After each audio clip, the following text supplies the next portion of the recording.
Welcome, folks. I am Jabby Kaway, joined by Chara Kirk. What's up? We're looking at the new Rockstar's She-Hulk season finale breakdown, Easter eggs and details you missed. Thanks so much for joining us. Please do me a favor and hit that subscribe button, bell icon, all notifications, and pretty please vote this up. Let YouTube know you're enjoying what you're watching. While you subscribe and upvoting, subscribe to New Rockstars. There's a link in the description below for the video we're about to watch. If you want to click on that link, give the original video an upvote and subscribe to them from there. Full disclosure, I didn't love the season finale. I saw reasons why people would enjoy it. And I saw all the comments, like I read everybody's comments. I was definitely middle of the road on it. I was just like, I can see why people enjoyed this. I just didn't love it. And I wish that it just did the thing that it said it wanted to do. Sure. You know, she's like, I don't want to have this kind of ending. I want this kind of ending. It's like, okay, just give us that ending. Show us that ending. But I read a lot of the comments and people are like, look, this is straight out of the comic. That's how she is. Let's jump into this without further delay. Welcome back to New Rockstars. I'm Jessica Clemons here to break down episode 9, aka the finale of She-Hulk for you. This episode, it was so much happened. So many new crazy appearances. I guess everyone's a dad now in the MCU. There's daddies galore. Jen could change Kevin's creation, which means maybe Deadpool can too now. Like, let's just get into it. I'm still spiraling. Oh my God, what did we just watch? Before the Marvel logo and song stop, the Marvel Studios logo starts to twitch and frizz out. A red screen reads danger, and it's mimicking the 1978 opening to the Hulk TV series frame for frame. And I really like that, by the way. I thought that was a dope opening. I loved that, especially since that was a show that I used to watch a lot as a kid. My dad really enjoyed the show and we used to watch it together, so I'm like, yes. And now we also see the scene from the trailer of 70s Jen and Bruce and where it came from. We also get the same image of Emil they used in the earlier episodes on the news that we know is from the Incredible Hulk. When Jen transforms into She-Hulk in this intro, I think it's the on-set She-Hulk reference, Malia Aria. I might be wrong, but it might be her. Jen working on her computer with her mug, I also think resembles the courtroom illustration we see with her in the S.H.I.E.L.D. files at the end of every episode. The narrator refers to her as the Savage She-Hulk, a callback to the Savage She-Hulk comics from the 80s. This is the first run of She-Hulk where through a lot of turmoil, Jen becomes a Hulk, almost dies, does permanently decide to be a She-Hulk, and a lot of stuff just happens. Also, they call it Savage She-Hulk because she's a Savage. Yeah.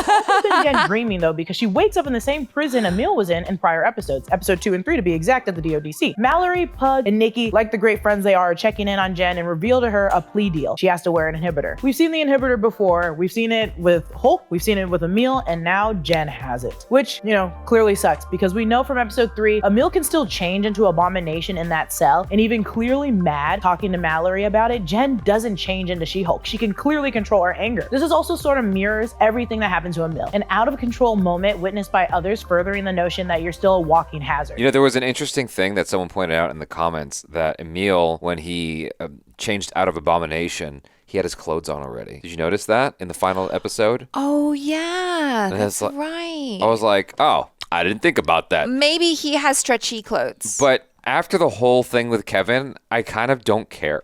Like, it just, and like they went there. So that's what you're going to get fixated on? The fact that his clothes appeared out of nowhere? I think we all just want to see Tim Roth naked. That's why. What?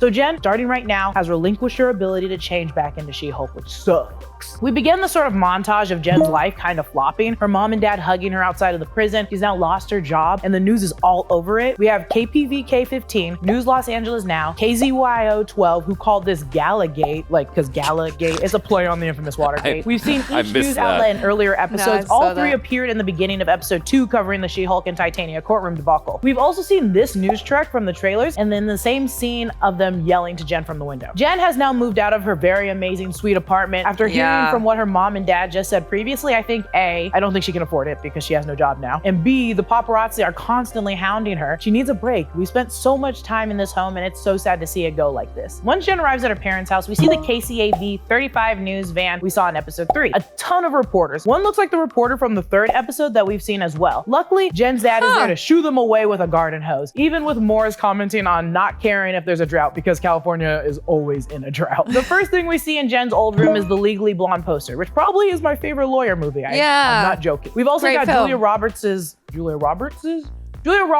Aaron Brockovich movie poster, another lawyer movie. The UCLA Bruins banner, which yes, we know in the comics she went to UCLA, but in the first episode, we also see her degrees, so we know she graduated from it here too. Some photos with family and friends, of course the workout equipment her mom left, a Mancala game on the shelf, award ribbons, a Midsummer's Night Dream poster with Puck on the cover, Backstreet Boys Black and Blue album poster, oh yeah baby. It's everyone's old bedroom in our parents' house that they just never touched truly once we moved out. So Jen has begun to Pepe Sylvia her way into into figuring out and deducing who the Intelligentsia really is.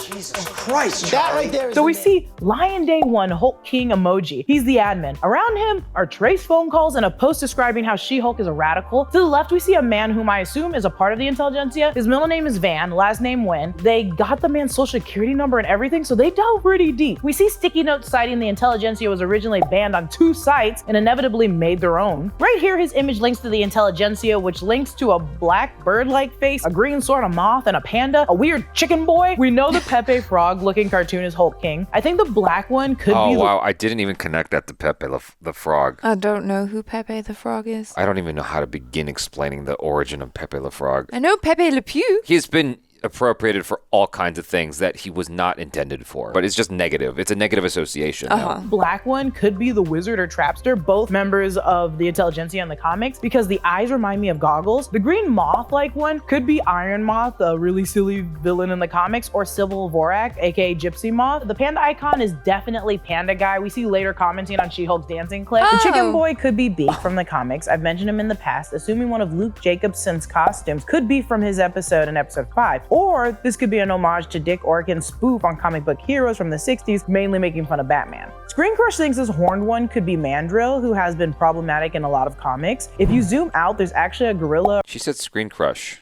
Yes. but it showed Screen Rant. Oh. Am I dumb?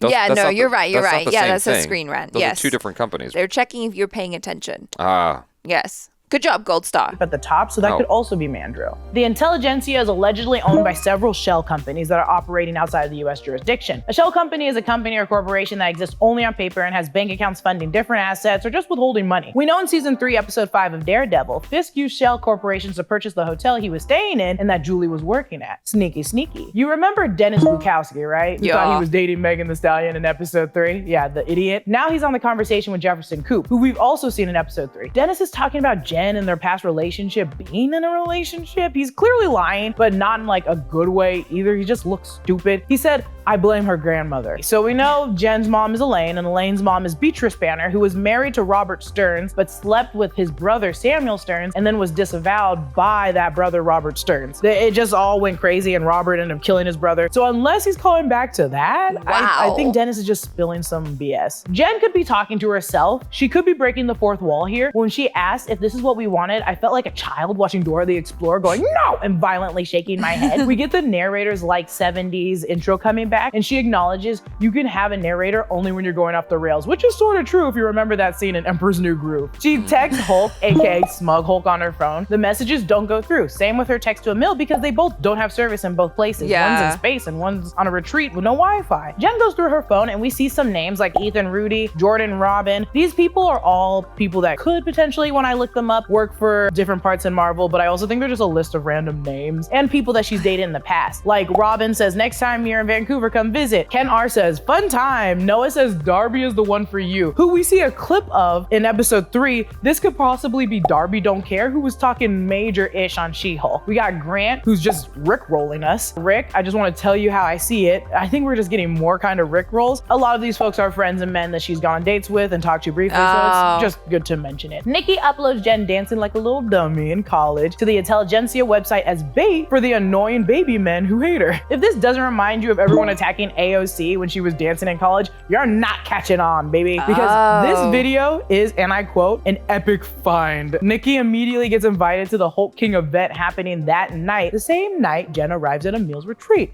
What could possibly go wrong? When Nikki and the Hulk King are talking, both usernames are anonymous, which is used when you want to be completely anonymous on online forums, or just distribute information super anonymously.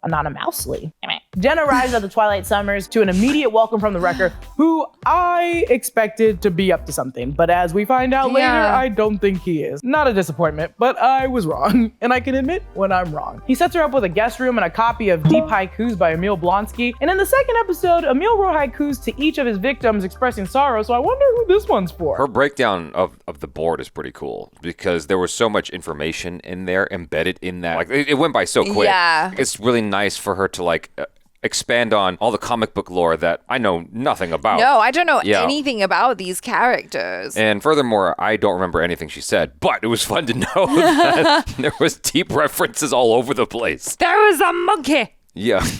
Oh, Mandrill. Mandrill. And the panda. Yes. And all that stuff. Panda guy. Panda, yes. Chicken man boy. On the other hand of things, Pug and Nikki arrive to the event, and rightfully, to play the part, Nikki tells Pug to blend in and only refer to women as females because just don't do it.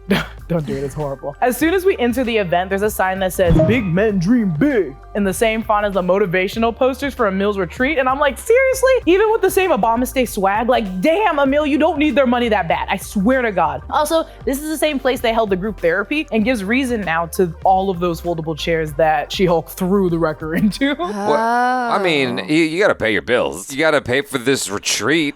I mean, he was totally upfront. He's like, I only did it for money. I'm not turning into Abomination for anything other than I want more cash. To support his cause. Yeah, no, I think he just wants money. To support his cause. Agree to disagree. As Pug listens to a group of idiots' conversation, we overhear them already fighting about the name She-Hulk, which is no surprise there that they don't recognize a man coined it in the second episode. They also mention Lady Thor, aka Jane Foster. We do know that Jane had been Lady Thor longer than what we saw in Thor: Love and Thunder, but Valkyrie says she's only been doing it for a minute, so it probably wasn't that long after, but it does confirm that She-Hulk overlaps with it. None other than the stupid idiot butt-face himself Todd shows up. Not surprising. I think we all knew that he was a part of the Intelligentsia. I mean, he's a butthead. I think we all expected him to be here, but in like the most offensive way, he's not surprised to see Pug there, and Pug's heart literally crumbles. Also, when Todd is like, Pug rules, and he's hot, a voice in the background goes, yeah, I'd smash you, and another goes, wait, what? It killed me. I loved it.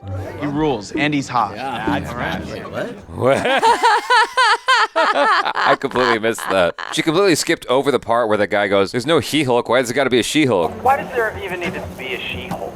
It's not like there's a He-Hulk. I almost felt like that was a direct jab at me. I am also wearing my green long sleeve in honor of He-Hulk, who's featured in She-Hulk. Yeah, I know. I thought about you when I heard it. I was like, oh, you've been saying He-Hulk since forever. Since the trailers and stuff like that. Exactly. So I was like, are you part of Intelligentsia?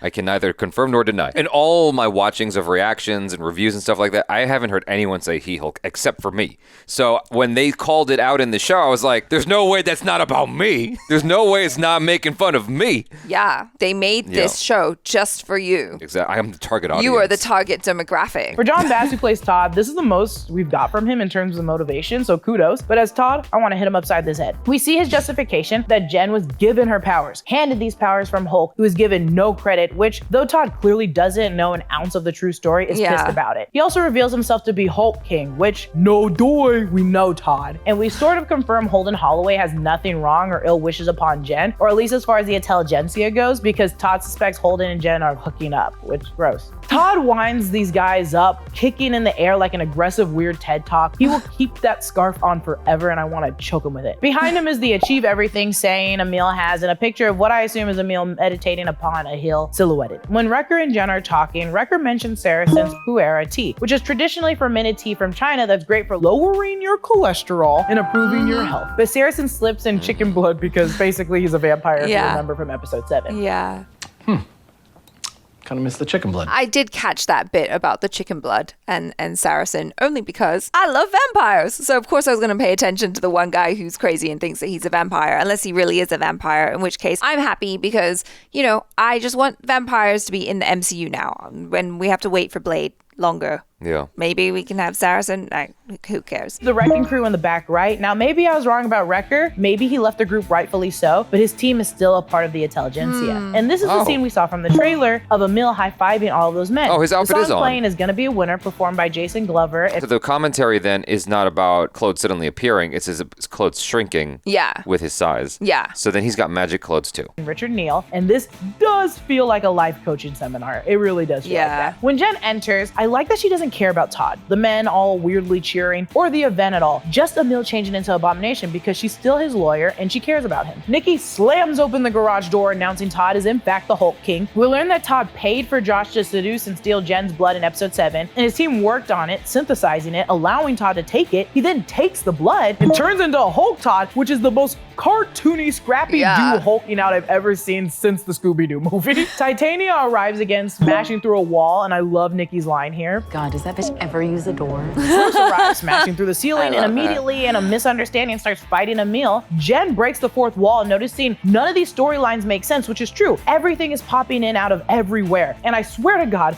I thought my computer was conking out when it took me back to the Disney Plus Marvel screen. Did anyone else have that experience? Because I didn't. I knew what was going on. No, my heart literally dropped. I was like, oh my God, we're trying to do a reaction here. The episode broke. Disney Plus broke. The hell? I mean, it was like a split-second thing, but my heart literally did sink into my stomach. And I was like, oh God, what happened? I was just waiting for it to get to the next part when I saw that happen. You can't fool me. I didn't push anything. I knew what happened. That's not what happens to videos on Disney Plus. If there's a problem, it's not going to take you back to that page. It's just going to stop. Don't ruin the fantasy. The fantasy of you being stupid. Stepped out of the comic box to start a fight with the writer, which is completely the same nod we're seeing done on the Marvel page. She swings from Shang-Chi and the Ten Rings to Loki and jumps into Marvel Assembled, which is funny because now it's featuring a thumbnail of Thor Love and Thunder, but at the time, She-Hulk was in post probably featuring Shang-Chi. This is when it goes off the rails because she now knows the other shows and movies that appear on Disney Plus. She's aware of her story being a portion of a larger thread. Either way, we're brought to the Disney lot in Burbank, California. Once Jen landed on set, we saw this bit in the trailer, but they edited out all the production equipment, so clearly we didn't know. Also, two men are discussing the first Thor movie and having to make Thanos' gauntlet during the first Thor movie, referring to the fake one that we saw. Peep the Disney water tower, the seven dwarves holding up the roof. The old wise tale is that the seven dwarves are holding up the roof because that's what kind of started Disney. That was like the first feature film for Disney. Walt and Mickey in the middle of the courtyard along with the two on the bench. The Disney Legends handprints all over the walls of different artists. We see our weekly QR code on the She-Hulk door. It takes you to a free copy of the sensational She-Hulk 1989, issue number 50. Also, peep the Captain America poster in the back, the same one we've seen in the first Captain America movie, but these posters are telling you to silence your phones, which I think is really funny. And in an amazingly weird, wild freaking scene, we see the writers from She-Hulk going over the next season, and oh my God, this is fun. This was also Kevin Feige's idea. We have the Captain America poster slightly different. Crafty snacks. On the wall are different types of photos for Titania and Leapfrog. We see a man bull, the demons portrayed in the 4th episode. On the whiteboard, it says finale with a 4-leaf clover. Now, recently I found out that all the words on the whiteboard are things that Zeb Wells says during pitching in the writer's room. So they just put all their favorite phrases that he said on that wall. So all of these lists are just things that Zeb has said, who's AKA the ham guy in the credits. I'll get into that in a second. He, I guess, coined Incredible Hulk, which we see at the wedding episode in episode 6, all over Ched's shirt in the DJ equipment. Nanobots! Exclamation point, exclamation point. In the comics, Iron Man injected She-Hulk with nanobots that inhibit her power. Things like, here, you're not allergic to wowies, but there's no wowie at the end, which could refer to our big climax as being wowies. Gamma goo, but I think I like it more if it's kind of like gabagool, and it's gamma ghoul. We've got a Hulk poster that says smash and shred. Let's also not derail from the casting because oh my God, the blonde lady at the top could be Wendy Jacobson, the co-EP on She-Hulk, and the red is Jessica Gao, the creator and head writer of She-Hulk. The man behind her is credited as the ham guy. You can't really see it, but he's carving a ham. Now this guy is Michael Zeb Wells, a writer and producer for She-Hulk, and he also wrote Amazing Spider-Man run of comics. I was convinced that they were the actual people who are in the writer's room. Initially, I was like, oh, are they the real writers? But then I realized that the woman who kind of looked like Jessica Gao was not Jessica Gao, and I was like, oh, okay, they've definitely cast actors, but they did a really good job. He actually has written a lot of comics. He's a great writer. Also, we get a snippet of Cody Ziegler, who is one of the staff writers for the series. The two writers that are nonstop talking are actually actors portraying Jessica Gao and Zeb Wells, Eden Lee and Justin Miles, which is very funny to me that they just didn't use the actual writers. Behind Jen, we see the visual designs they picked from nods to different comics. We see the Battle of the Inhumans cover, She-Hulk issue number 26, and her infamous leotard outfits. They refer to Kevin Feige, I assume this is Kevin Feige, as K.E.V.I.N. And I am not going to say the acronym, I'm going to say Kevin because I feel like me and this robot would be close, which we later find out stands for Knowledge Enhanced Visual Interconnectivity Nexus. And we've heard the term Nexus millions of times before in the Marvel Cinematic Universe. We follow Jen through the Marvel Studios corridor and elevator in this space-like wallpaper. You can see the Marvel Studios sign behind it, but opposite of the elevator is actually the Guardians of the Galaxy. We see a Black Panther poster next to the She-Hulk poster, and the office waiting area, we see a Hulk statue, the Infinity Gauntlet, various Marvel action figures, including the tiny Thanos on his little chair on the table. We see Tony Stark's suits, his Mark II, 5, and 7 suits. The receptionist is actually played by Matt Wilkie, who at the time worked as Marvel Studios as the receptionist because they thought it would be fun for you to be like, that's the guy that actually signed me in and told me to sign the NDA. Speaking of NDAs, you have to sign the non-disclosure agreement because it's Marvel, dude. They're not gonna let you leak their secrets without signing an NDA. Then apparently that NDA thing is like actually a very famous thing about Marvel. I didn't know about that. Oh. Like they are known for just this obnoxious NDA that you have to sign. That's not surprising at all. secrets without signing an NDA. Then cue Energy by Lotto, and we're off to the love that races, song. baby. Jen is beating up every Marvel security personnel in her way. I like this hallway fighting scene because it's giving me Daredevil fighting scene, and I'm like, ooh, they're getting closer. We see the hallways lined with stills and different Marvel property images. I think these are all original concept art. We see Rocket and Star-Lord from Guardians of the Galaxy, Thor's hammer, and the arc reactor from Iron Man. Once we make it to Kevin's, let's call it an office, we see clips from Civil War, Infinity War, Multiverse of Madness, Black Panther, Thor Ragnarok, Endgame, Avengers, separately, Age of Ultron. Some of these clips show up in the opening sequence to a Marvel movie, but not all of them. And in a spooky reveal, we find out Kevin is a robot, a very smart, sentient robot that's been creating these Marvel shows and movies. Also, his hood for his camera eyes resemble like a little hat. Oh, yeah. One thing that was talked about was the possibility of hiring a really, really famous actor to play Kevin Feige, like George Clooney or something like that. Oh my God, that also would have been really funny. Yeah. I honestly thought that Kevin Feige would just be a good sport and just be in it. According to Jessica Gal, they at first toyed around with a human playing Kevin. They were actually looking at like James Ham. What's his name? John Hamm. But turning him into a robotic machine just made more. I mean, you could even see when it said George in the previous text there, they were considering George Clooney. John Hamm and George Clooney, those are the two that I saw. They would have been great. Also, I know that people want John Hamm to play Mr. Sinister, so let's just leave it at that. This reveal completely reminded me of the Wall-E scene when we realized the robot was actually crazy and very evil. I also really like this gag that She-Hulk has been going on sort of poking fun at Marvel things. In an interview, Jessica Gal said that they had to cut a lot of their jokes out of the series because they poked too much fun at Marvel. But making Kevin Feige an all-powerful, all-knowing robot that the writers obey. Oh, man. Oh, yeah. I wanted to hear that version. I want to see Go that all version. the way. Yeah. Just go all the way. Just keep on going. Now I'm just so want to hear these jokes. Like, what were you saying? What was the line that you had to draw in the sand? What was too far? Well, it was okay to talk about Captain America's virginity. No, but like these are jokes about Marvel itself. You can't poke fun too much. I wonder how far they went that it was too far. Yeah, but you can't bite the hand that feeds you, I guess. Exactly. And Prey 2 is funny and true to all of us. And Kevin is built so interestingly. He has 3 lenses, each red, blue, green, RGB, primary colors of light used in a lot of video formats, color TV even. He has 2 sort of floppy disk drives upon his head, which is why, an on and off switch, which I'm sure is not in use. The screen on the side I can make out says Kevin, but I think it's tracking which lens it's using. Either way, its font and format kind of looks like the TVs used in Loki. Yeah. And also when you get to a wider view, you see a full film spool continuously spinning. It's insane. It reminded me immediately of Captain America Winter Soldier because the short guy from Hydra, in the computer room, like his brain was on all those spools of, it's not film, it's tape. Yeah, but so that's totally the same thing, you know what I'm saying? Film spool continuously spinning. It's insane. And Kevin acknowledges the VFX is expensive, citing Jen must change off screen. So easy, so fun. Though he does go off and say that the VFX artists have moved on to different projects. When he says that, we hear the Wakanda drums indicating it was probably to move those VFX folks over to the Wakanda Forever during the time of shooting this. I mean, or it's a nod to the plight that the VFX folks at Disney, whom they usually outsource, have been dealing with for a while, being overworked and underpaid. I calls it as I sees them. We also get shots of these podiums filled with different Marvel comic books. It feels like Kevin is sort of absorbing them. The bottom of the podiums look like electric currents, so he could actively be always reading these comics. I'm no Ryan Airy. I never would say I am. He reads everything, who I'm sure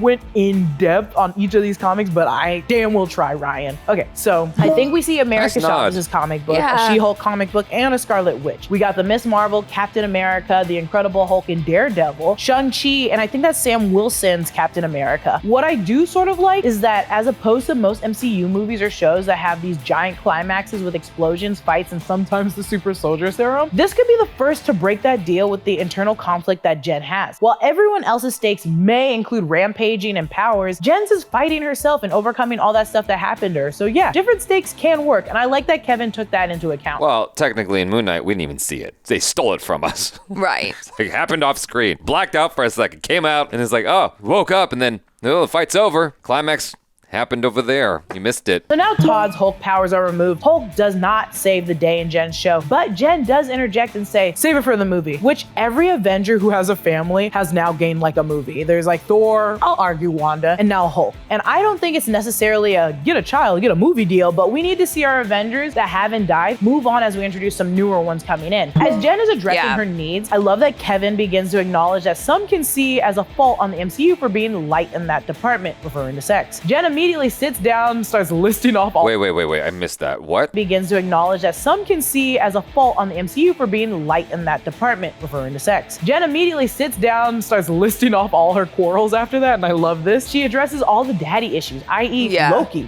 Thor, Tony Stark, Star-Lord, arguably Gamora and Nebula, Yelena, Shang-Chi, the list literally does go on. She's team audience looking out for us, asking when the X-Men are coming. He says he can't answer that right now. I like what she's doing here with the thumbs up and the tongue out like a silly goose. She has some directions on her season 2 show, which is a great way to lean into getting a new season. Once you just address it and say it out loud, maybe you might get it. You know, they need to know. Also, keep in mind, Bruce may smash buildings, but Jen smashes bad endings. And Matt Murdock. This was like my Baron Zemo dance. We're back in the middle of the retreat and it's daylight outside. All the men that stayed from the Intelligentsia meetup event is now arrested. The LA Sheriff Department is there, probably because this is out of LA's city's jurisdiction, so it's not the LAPD, it's the LA Sheriff Department. And the DODC is there for Emil. Titania is, of course, vlogging everything to her Titaniacs, and we still presumably don't know why she's there. Jen's still living at home with her parents, introducing Matt to everyone. Are Jen and Matt dating? Soon to be? I don't know, but I love this. Bruce arrives and he has a son, and this is Skaar.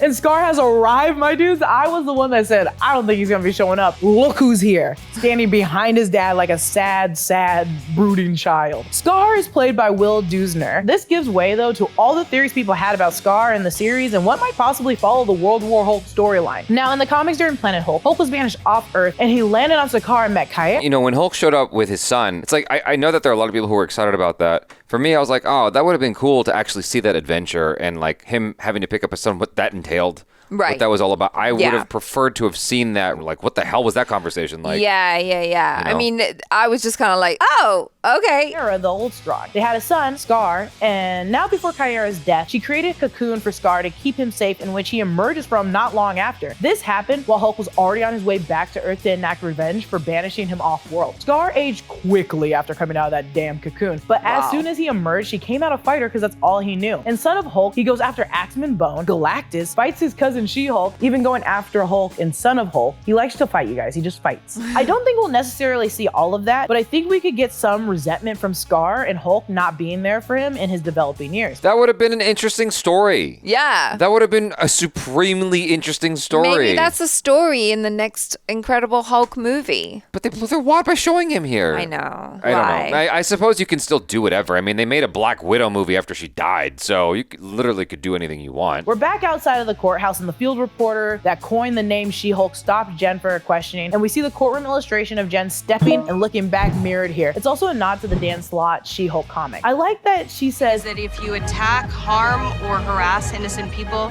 I'm coming for you. And when asked as a superhero lawyer, she says both. And I can't wait to see Jen prosecute by day and kick ass by night. Yeah. The show closes with Missy Elliott's "We Run This." Jen's literally running this. Changed her own ending, girl. Like, who does that? We've got a couple new courtroom illustrations. There's Princess Silkfeather wearing Emil's inhibitor, K.E.V.I.N wearing his signature baseball cap, reading She-Hulk's first issue, Jen taking Todd to court with low-down dirty Josh sweating behind She-Hulk. We also get our final mid-credit scene, and it's Wong breaking Emil out of prison. So now we can expect to see Emil and America Chavez at the Carmitage. I would have killed to see Madison in the background, but you know, I'll take it. I'll take it as is. Also, Emil asked for the Wi-Fi password, just like Strange asked Mordo in the first Doctor Strange movie. What's this, my mantra? The Wi-Fi password. And that's everything I spotted in the 9th episode of She-Hulk. Follow me on Instagram and Twitter at Lulu_Clemons. Did that make you appreciate She-Hulk's final episode even more? I don't know about that. It was fun to see all of the little details that I couldn't catch the first time because it goes by so quickly. Every single thing that's on the wall or on the board, like, I thought that was really fun. I wasn't sold anymore in the ending, is what I'm trying to get to in my own, like, in your own weird sneaky way. It's just like, because she broke it down, I'm like, that's cool. Because, like, when she's like, I smash endings and Matt Murdock, haha. Well, the latter one certainly is true. Because I watched Greg's review with Coy and John. They loved it. They loved that ending episode. And I was just like, what? They even put out a video leading up to the release of their reaction. They put out a little YouTube short. Short, yeah. And I was looking at the comments. I'm like, am I crazy? Because, like, I can't tell if they're being sarcastic or not. And I went to the comments and there were people like, yeah, it was awesome. And then you scroll down a little further and people were like, what? I don't know if you guys are being sarcastic or not, but I hated this episode. Like, you could immediately see that it was quite divisive. I'm very, very curious to see Greg's vote ratio because I would love to know how many people downvoted him and how many people upvoted him, just on principle, for, like, the fact that he loved it so... He loved the shit out of that episode. And I was waiting for him to go, just kidding, psych. He never did. Like, he did start to introduce some criticisms about, like, the arc of She-Hulk as a whole. He's like, while that episode was great, I don't know that it actually helped her story arc. Yeah. You know? Yeah, no, I would agree with him on that. I mean, I enjoyed the episode for what it was. I thought it was hilarious. Like, I don't think I've ever seen any character in a show or movie, whatever, break the fourth wall that aggressively. Like, I loved her just swinging through the homepage of Disney Plus. Like, I got such a kick out of that. I thought it was cute. Like, you know, I think I just kind of learned to check any expectations about this show at the door and just go on the adventure that it's taken me on and not take it too seriously. I guess the reason why it kind of messes with me a little bit, it's not just what I mentioned in our review of, you know, stopping the fantasy. Yeah. It's also that, how do you have any investment in her journey now at this point if she can just go to Kevin and rewrite she it? can't anymore. Why? Because he said she is no longer allowed. That was what they did. Please. She did it once, she can do it again. In fact, Yeah. I think in the comic she did it more than once, if I'm not mistaken. Yeah, but I don't think it's a card that you can play too many times, you know? Like, it was fun because it was unexpected. Like, we know that she breaks the fourth wall and she talks to us, the audience, but it was crazy that she broke the fourth wall and then talked to the writers and then Kevin that are making her own story. And she was taking it into her own hands and rewriting her own history. Super cool. I mean, I do think I agree with you in the sense of, like, yeah, it would have been nice to see her actually have the ending that she talked about more rather than just be like, well, we talked about it and so that's what we've done. It's fine. It's whatever. Like, we'll move on to something else. They're just gonna crank out more stories, whether it's a show or a movie, and we'll move way past this in a hot second. Yeah. You know, I appreciate everybody's enthusiasm. Seeing all the Easter eggs and whatnot is cool, but, like, she started breaking down the stuff from the Disney lot. It's just reigniting the feeling of, this was just not the move, fam. Like, What do you mean? The Disney lot? yeah, like, I'm like, I don't care about breaking down and maybe it's because We've been there. this is our backyard. Yeah. Like, we have been there so many times. It's certainly cool for other people who've never had the opportunity to see what it's like inside the Disney lot. Do people actually care? I guess they do. Yeah. I freak out every time I go on the Universal Studios backlot tour. That's why you're not allowed there anymore. I certainly learned something about the writer's room because I thought those were the actual writers. I thought those were the actual people who were in charge of the show. So they fooled me. Yeah. They definitely fooled me. They did a good job. And there were some details about Kevin I didn't pick up on the first time, like when I watched it, like the film reel and all that stuff. Yeah, I feel so dumb for not properly kind of clocking the hat situation because that makes so much sense. I didn't catch it either until I read reviews about it. And stuff like that. I saw people talking about it. I'm like, oh yeah, that was cute. This is my first time watching Jessica Clemons do a new Rockstars video, and so I thought she did a pretty good job. I do miss Eric Voss. It's just like comfort food, you know. He's got a particular cadence and a way of breaking things down that I really like. I really like Jessica. No, I thought she did a great job. I want to be honest, like, I miss Eric Voss's breakdown. So. Yeah, I mean, of course, anytime there's something new, people are gonna kind of be like, oh, I don't know, I think I like the old thing that I like better. But then that's always gonna happen. Yeah. No, you're right. I mean, I hate when people do that, and I'm the guy that's doing that now. I fucking hate it that I'm doing that. I know. I'm surprised at you. I hate when people do that. It's like, oh, go, because I remember when Unboxing Fox Therapy got a new set, and they spent like 40 grand on this new set. And then I just went down to the comments, and people were like, I missed the old set. And you should stick with the old set. It was simpler and nicer and blah, blah, blah. I'm like, damn, these people spent 40 grand. You guys, thanks so much for hanging out. Hopefully you enjoyed this. I'm Jabby Kuwait. This is Achara Kirk. Peace out.